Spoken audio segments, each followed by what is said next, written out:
History of the World by J. M. Roberts. Book 8, The Latest Age. Chapter 5, Openings and Closures. The World After 9/11. On the morning of that beautiful autumn day, four airliners traveling on scheduled flights within the United States were hijacked in flight by persons of Islamic or Middle Eastern background and origin, without attempting, as had frequently been the case in similar acts of air piracy, to ask for ransoms or to make public statements about their goals.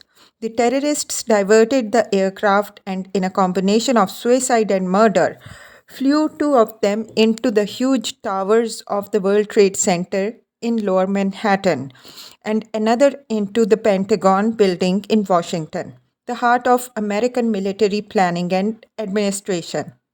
The fourth crash in open country, apparently forced down by heroic efforts of some of its passengers to overcome the terrorists who had seized it. No one in any of the aircraft survived. The damage was immense in both the cities, above all, New York, and 3,000 people perished, many of them not Americans. It was immediately apparent that it would take time to discover the full truth about these tragedies. But the immediate reaction of the American government was to attribute responsibility in a general sense to extremist Islamist terrorists. And President Bush announced an implicitly worldwide war against the abstraction terrorism. More particularly, Osama bin Laden was to be hunted down and brought to justice. In a sense, though, individual responsibility for 11 September was not the most important immediate consideration. Much more important was the excitement which erupted worldwide in the general relationship of Muslim radicalism, and perhaps of Islam itself, to such an atrocity. Because of this, the effects of what had happened were potentially even more important than the misery and terror they had brought to thousands and the physical and economic damage caused. A few such effects were immediately apparent in isolated anti Muslim acts in several countries. It rapidly became a cliche that everything had been changed by the events of 11th September. This, of course, was an exaggeration. For all the eventual repercussions of what followed, many historical processes went on unaltered in many parts of the world. But the effect of the attacks was undoubtedly galvanic, and it made much evident that had only been implicit. Immediately and obviously, a huge shock had been given to the American consciousness. It was not to be measured only by the remarkable rallying of public opinion behind the president's categorization of what had happened as the beginning of a war, though one with no precisely identified enemy, nor even by the transformation of the political position of the new president, George Bush, which at the beginning of the year, after a disputed election, had been questioned by many. It was clear now that his countrymen felt again something of the national rage and unity that had followed the attack on Pearl Harbor nearly 60 years before. The United States had endured terrorist attacks at home and abroad for 20 years. The tragedy of 11th September, though, was wholly unprecedented in scale and unhappily suggested that the other atrocities might be on the way. It was not surprising that Bush felt he could respond to democracy's outrage in strong language and that the country overwhelmingly fell into the line behind him. It soon seemed likely that to the apprehension and bringing to trial of the shadowy figure of bin Laden would be added aim of removing by force the threat of the rogue states, whose assistance to terrorism was presumed to have been available and essential. The practical implications of this went far beyond the preparation of conventional military efforts and began immediately with a vigorous and worldwide American diplomatic offensive to obtain moral support, and practical assistance. This was remarkably successful. Not all governments responded with equal enthusiasm, but almost all responded positively, including most Muslim countries and, more important still, Russia and China. The Security Council found no difficulty in expressing its unanimous sympathy. The NATO powers recognized their responsibilities to come to the assistance of an ally under attack. Just as in the days of the Holy Alliance after the Napoleonic Wars, Europe's conservative powers had been haunted by the nightmare of conspiracy and revolution. In the years following the hijackings, there was an alarming hint of a similar exaggerated fear of Islamist terrorism. That what had happened had been carefully and cleverly planned. There could be no doubt. But little was actually known about what the organizing powers really were and what were their ramifications and extent. It did not, at first sight, seemed plausible that merely the work of one man could explain these acts. But neither could it be plausibly argued that the world was entering upon a struggle of civilizations, although some said so. That United States policy abroad, above all, in support of Israel, had given much encouragement to the growth of anti American feeling in Arab countries could not be doubted, even if that was a new idea for many Americans. There was widespread resentment, too, of the offensive blatancy with which the American communications had thrust manifestations of an insensitive capitalist culture on sometimes poverty stricken countries. In some places, what could be regarded as American armies of occupation, guests rarely welcomed in any country, could be depicted as the upholders of corrupt regimes. But none of this could plausibly add to a crusade against Muslims any more than could the immense variety of Islamic civilization be seen as a monolithic opponent of the monolithic West. What was soon achieved was the removal of the hostile Taliban regime in Afghanistan by a combination of the efforts of its local and indigenous enemies and American bombing technology and special forces. By the end of 2001, there was a new Afghan state formally in being, resourceless and dangerously divided into the fiefs of warlords and tribal enclaves, though it seemed, and dependent on US and other NATO forces to fight its enemies. Elsewhere, the consequences of the ill defined war on terrorism complicated events in Palestine. Arab states showed no willingness to cease to support the Palestinians when Israel attacked them, invoking the crusade against international terrorism. The most disastrous effect of the 11th September 2001 atrocities was the decision taken by the President of the United States, Bush, and his main international ally, Britain's Prime Minister Tony Blair, to invade Iraq in 2003.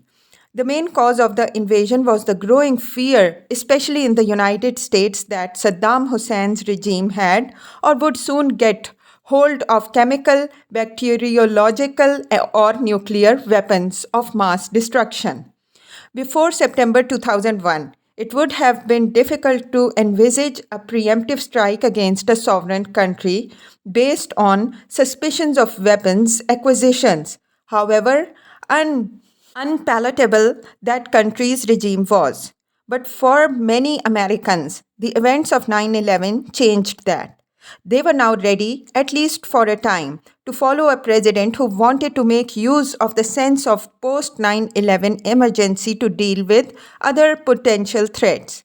Even if Bush and Blair realized that Saddam, for all his anti Western bluff and bluster, had nothing to do with the attacks on New York and Washington, they thought his regime was an evil that had to be removed.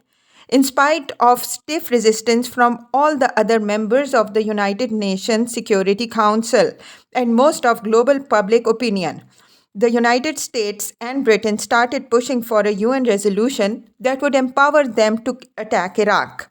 When it became clear in early 2003 that no such resolution was forthcoming, the two countries and some of their allies decided to invade Iraq and remove Saddam's regime even without the support of UN. The Second Gulf War lasted only 21 days in March April 2003, but came to dominate international affairs at the beginning of the 21st century. It ended predictably with the removal and later the trial and execution of Saddam Hussein and the overthrow of his regime. But it also produced new fixtures in world politics that proved difficult to plaster over, and lasting resistance in many areas of Iraq against what was seen as foreign occupation. In Europe, France, Germany, and Russia opposed the invasion and spoke out against it. China condemned it as a violation of the international law. NATO encountered its biggest post Cold War crisis when it could not agree on supporting the invasion, and the United States was left with the new East European members as its staunchest supporters. But the biggest damage was done to the concept of a new post Cold War world order in which consultations among the great powers and multilateral action should be replaced by worldwide confrontation. The UN General Secretary, the Ghanaian Kofi Annan, a man the United States itself had worked hard to get elected, told the world that US and British action in Iraq was illegal. To him and to many others, the real concern was not with Bush's determination to get rid of Saddam, but with what would happen elsewhere when other countries were determined to get rid of their enemies, and the biggest power on earth had set up an example through unilateral action. Bush and Blair would have escaped some of the criticisms they came in for after the invasion of Iraq if the occupation of that country had been better planned. Instead, parts of the country fell into anarchy after the collapse of the regime, as basic services stopped and the economy faltered. Looting and lawlessness were widespread for months after Iraqis, much helped by a US tank, toppled Saddam's statue in the center of Baghdad. Even though relations between the main ethnic and religious groups in Iraq would have been difficult to handle for any post Saddam authority, the lack of security and the economic chaos helped inflame the situation. The majority Shia Muslims, long oppressed by the former Ba'ath regime, mainly Sunni leaders, flocked to their religious guides for direction, many of whom wanted to establish an Islamic state, similar to that in Iran. Meanwhile, a number of revolts started in the Sunni parts of the country, based both on Saddam's loyalists and increasingly on Sunni Islamists both from Iraq and other Arab countries. The new Iraqi authorities, a weak coalition government dominated by Shias, remained dependent on US military support, while the Kurdish northern part of the country set up its own institutions, separate from those in Baghdad. By the end of the Cold War, the United States plainly exercised the first global hegemony in history. Its first attempts at exercising that hegemony had been stuttering, to say the least. The massacre of the innocent lives on 11 September 2001 had set the United States in a direction that had led to the alienation of many of its friends and a war that it seemed unable to win fully or to withdraw from. As a result, soon after having won re election in 2004, President Bush, the younger, was more unpopular than any other president in living memory, except President Nixon, when he faced imminent impeachment. But in spite of the invasion of Iraq having undone both Bush's presidency and Tony Blair's prime ministership, there were few others who could come up with better recipes for how to employ US power in the post-Cold War world. On the other hand, Americans themselves were divided between those who thought the lesson of Iraq was more isolationism or more multilateralism. On the other hand, more importantly, the rest of the world, while often complaining about the consequences of US unilateral action, had very little to put in its place when confronted with major crisis. At the end of the post Cold War era, the region in which civilization began had given birth to yet another twist in history's long tale. The dismal fate of intruders and invaders in Mesopotamia was nothing new. The global predominance of one country clearly was the United States had the power to remake international affairs. When she might do with it remained to be seen. Whole world history. The story told in this book has no end. However dramatic and disrupted, a history of the world cannot pull up short and come to a halt at a neat chronological boundary. To close with the year in which the author ceases to write is merely formal. It can say little about the future of the historical processes then underway, and thus severed in midlife. As history is what one age thinks worth noting about another, recent events will acquire new meanings and present patterns will lose their clear outlines, and people reflect again and again on what made the world in which they live. Even in a few months, present judgments about what is important will begin to look eccentric. So fast can events now change. Perspective is harder and harder to maintain. This does not mean that the record is no more than a collection of facts or just a succession of events constantly reshuffled like the images of a kaleidoscope. Discernible trends and forces have operated over long periods and wide areas. In the longest run of all three such interconnected trends stand out the gradual acceleration of the change, a growing unity of human experience, and the growth of human capacity to control the environment. In our day, for the first time, they have made visible a truly unified world history. Blatantly, the expression one world remains little more than a cant term for all the idealism of those who first used it. There is just too much conflict and quarreling about, and no earlier century ever saw so much violence as the 20th. Its politics were expensive and dangerous even when they did not break out in overt fighting, as the Cold War showed only too clearly. And now, just into a new century, new divisions are appearing still. The United Nations is still based, ironically, on the theory that the whole surface of the globe is divided into territories belonging to nearly 200 sovereign states. The bitter struggles of the former Yugoslavia were yet reopened, and the simplicity upon which many would like to insist of an Islamic Western clash of civilizations is cut across in a half dozen ways by the tribal divisions of even so Islamic a country as Afghanistan. Much more could be said along the same lines. Yet, that does not mean that humanity does not now share more than it has ever done in the past. A creeping unity has seized mankind, and its originally Christian calendar is now the basis of governmental activities around most of the world. Modernization implies a growing commonality of goals. Clashes of culture are frequent but were more evidently so in the past. What is now shared is at the humdrum level of personal experience of millions. If society is a sharing of references, our world shares more than ever before. Even if paradoxically, people feel most acutely the distinctions between them in their daily experience.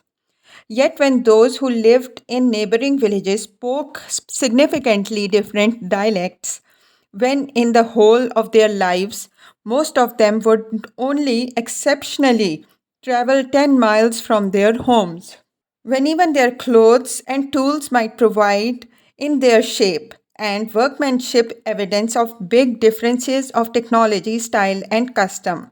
That experience was in important ways much more differentiated than it is now.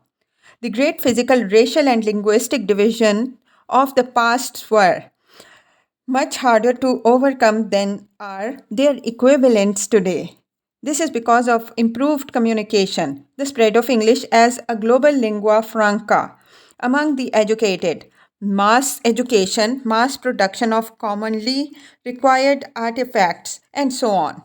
A traveler can still see exotic and unfamiliar clothes in some countries, but more people over most of the globe now dress alike than ever before.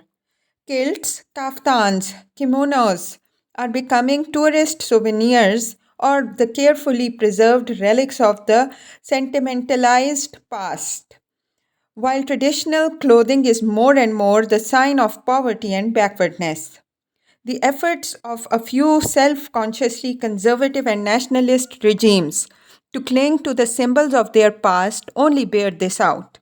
Iranian revolutionaries put women back into the chadar because they felt the experience pouring in from the world outside to be corrosive of morality and tradition.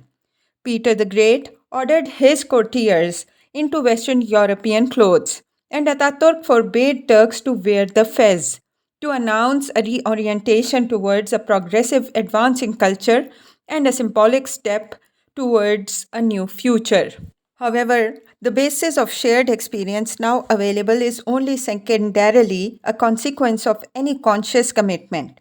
Perhaps that is one reason why it has been so neglected by historians and has tended to lie below their horizon of interest.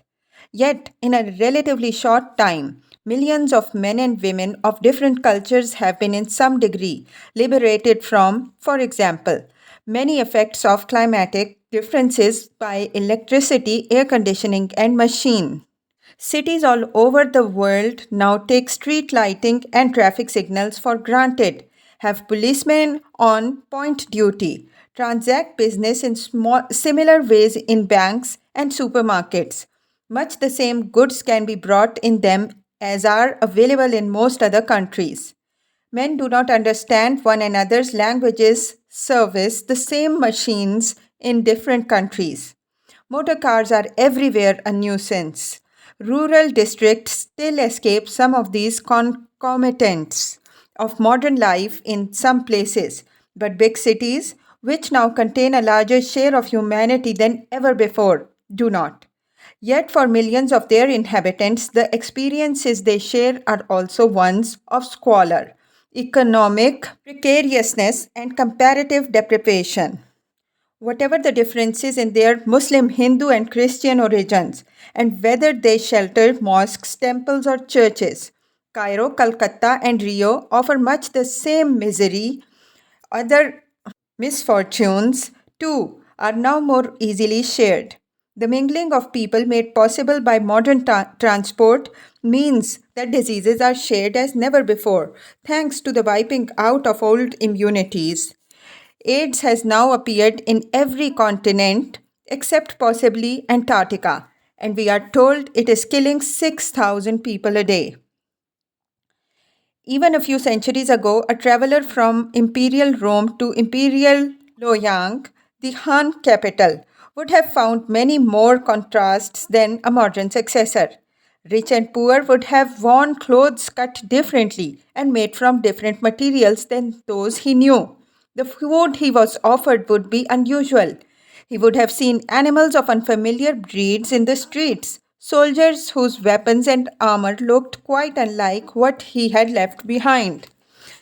Even wheelbarrows had a different shape. A modern American or European in Beijing or Shanghai need see little that is surprising, even in a country that is still many ways deeply conservative. If he chooses Chinese cuisine, it will seem distinctive. But a Chinese airliner looks like any other, and Chinese girls wear fishnet tights.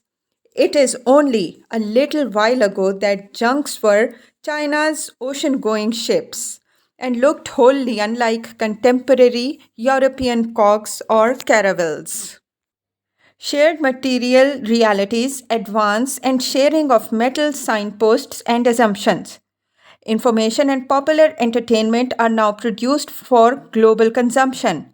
Popular groups of musicians tour the world like the troubadours who wandered about medieval Europe, presenting their songs and spectacles in different countries. Young people, in particular, cheerfully abandon their distinctive local ways in the indulgence of tastes binding them to other young people far away who have spare cash in their pockets.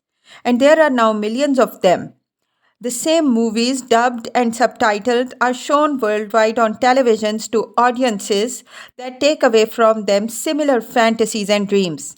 At a different and more consciously intended level, the language of democracy and human rights is now enlisted more widely than ever to pay at least lip service to Western notions of what public life should be. Whatever governments and the media actually intend, they feel they must say increasingly that they believe in a version of democracy, the rule of law, human rights, equality of the sexes, and much else. Only now and then does there occur a nasty jolt, an exposure of hypocrisies in practice, the revelation of unacknowledged moral disagreement or of blunt rejection of cultures still resistant to contamination of their traditions and sensibilities. True, millions of human beings still inhabit villages struggling to get a living within highly conservative communities with traditional tools and methods, while all too visible inequalities between life in rich and poor countries dwarf any differences that existed in the past. The rich are now richer than ever, and there are more of them, while 1,000 years ago all societies were by modern standards poor. Thus, in that way at least, they were closer to one another in their daily lives than they are today. The difficulty of winning one's daily bread and the fragility of human life before the mysterious, implacable forces which cut them down like grass were things all men and women had in common, whatever language they spoke or creed they followed. Now, a large minority of mankind live in countries with an average per capita annual income of over $3,000, and millions of others in countries where the corresponding figure is less than one tenth of this sum. And there are colossal distinctions even among the poor. Such disparities are relatively recent creations of a brief historical era. We should no more assume they will endure for long than they will easily or swiftly disappear. The leading classes and elites, even in the poorest countries, have for at least a century looked to some version of modernization as a way of their troubles. Their aspirations appear to confirm the pervasive influence of a civilization originally European. Some have said that modernization is only a matter of technology and that more fundamental matters of belief, institutions, and attitudes remain stronger determinants of social behavior.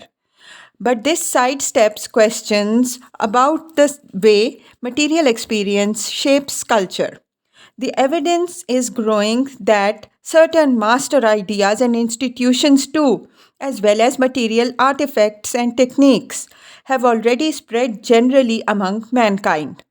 Whatever the practical effect of such documents as the United Nations Declaration of Human Rights, the interest shown in the drawing up of them and signing them has symptomatically been intense, even when some signatories have little intention of respecting them. Such principles always turn out to be derived from the Western European tradition, and whether we regard that tradition as greedy, oppressive, brutal, and exploitive, or as objectively improving, beneficent, and humane, is neither here nor there. Aztec and Inca civilizations could not stand up to Spanish. Hindu and Chinese civilizations were only slightly more successful against later Franks. Such statements can be true or untrue, but the facts are neither admirable nor repugnant. They registered the fact that Europe reshaped an old and made the modern world. Some Western ideas and institutions derived ultimately from Europe have often been deeply resented and resisted. Women are still not treated in the same way. Whether for good or ill is here irrelevant in Islamic and Christian societies, but neither are they treated in the same way in all Islamic societies which now exist, or within all of what we might call Western societies. Indians still take into account astrology in fixing the day of a wedding, while English people may find train timetables or imperfect weather information, which they believe to be scientific, more relevant. Differing traditions make even the use of shared technology and ideas different. Japanese capitalism has not worked in the same way as British, and any explanation must lie deep in the different histories of two peoples, similar or different in some respects. Yet no other tradition has shown the same vigor and attractiveness in alien settings as the European. It has had no competitors as a world shaper.